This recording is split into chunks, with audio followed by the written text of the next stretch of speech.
Assalamualaikum warahmatullahi wabarakatuh. Assalamualaikum warahmatullahi wabarakatuh. Selamat pagi semuanya. Pagi. Nah, pada pagi hari ini kita akan belajar bersama untuk 7 kebiasaan yang terakhir, yaitu ada kebiasaan yang ketujuh.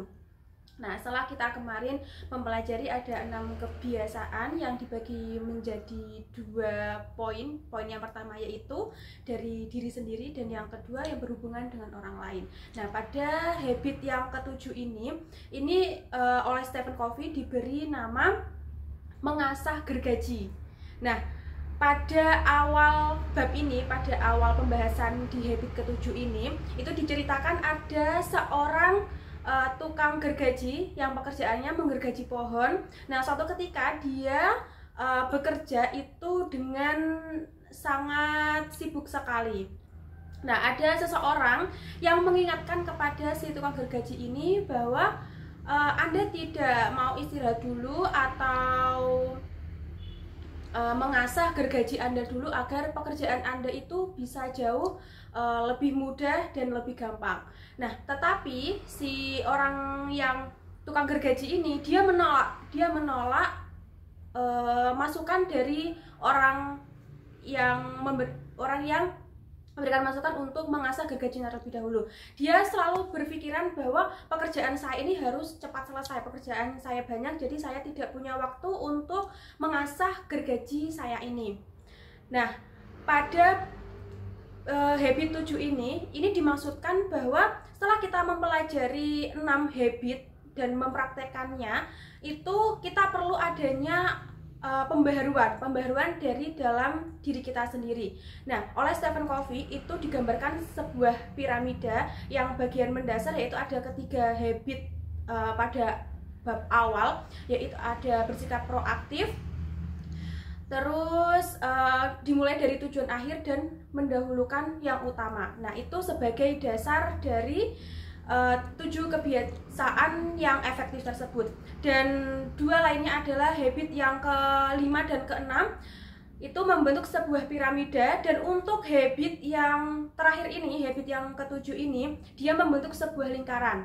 Nah, jadi untuk habit yang ke-7 ini, sebuah pembaharuan ini dia mencakup dari ke-6 habit tadi. Jadi ketika kita sudah melakukan kebiasaan dari 6 kebiasaan yang sudah kita pelajari atau sudah kita terapkan, kita sangat perlu untuk menerapkan habit yang ke-7 ini, yaitu melakukan pembaharuan. Nah, oleh Stephen Covey, pembaharuan ini dibagi, cara untuk melakukan pembaharuan ini ada 4 dimensi. Yang pertama yaitu secara fisik.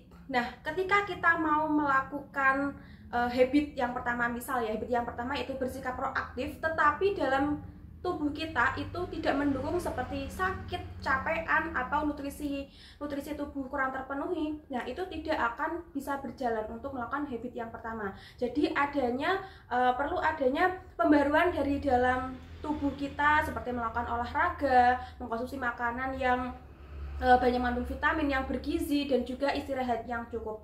Nah, itu ya dimensi yang pertama, yaitu mengenai tubuh kita. Jadi ketika kita mau melakukan pembaharuan untuk melakukan habit-habit tadi, yang pertama yaitu kita harus memperhatikan kondisi tubuh kita terlebih dahulu, kondisi fisik kita terlebih dahulu.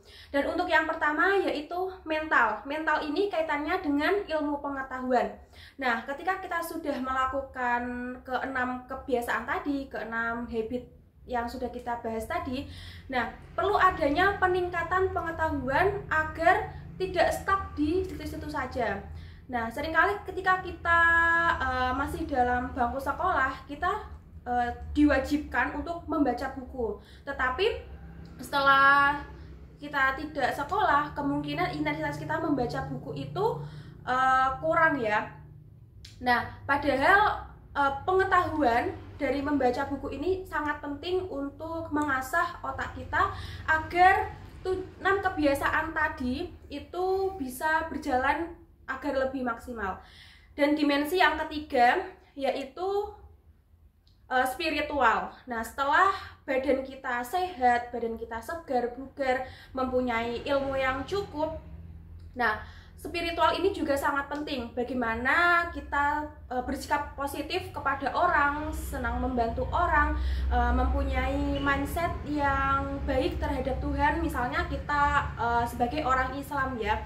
Nah, kita mempercayai bahwa Tuhan itu ada dan Tuhan itu akan selalu membantu urusan kita. Nah, ketika kita memiliki badan yang sehat, ilmu pengetahuan yang mumpuni, tapi kita tidak ada kepercayaan kepada Tuhan, nah jatuhnya nanti akan terlihat sombong bahwa semua yang saya capai ini adalah dari kemampuan saya sendiri. Padahal itu semua adalah berkat dari usaha, doa, dan juga kemampuan yang Tuhan berikan kepada kita. Dan untuk dimensi yang terakhir yaitu sosial. Nah, untuk dimensi yang terakhir ini secara secara tidak langsung secara spontan akan terjalin dengan sendirinya ketika kita sudah melakukan pembaruan dari kondisi fisik yang bagus, terus ilmu pengetahuan yang mumpuni, ilmu pengetahuan yang baik, serta hubungan yang baik dengan Tuhan. Nah, secara secara otomatis hubungan kita dengan manusia atau dengan lingkungan, dengan makhluk hidup itu akan baik ya. Nah, jadi kita bisa melakukan pembaruan itu dengan 4 hal tadi. Nah, mungkin cukup sekian presentasi pada pagi hari ini. Semoga apa yang saya sampaikan tadi dapat bermanfaat bagi kita semua. Sekian dari saya. Wassalamualaikum warahmatullahi wabarakatuh.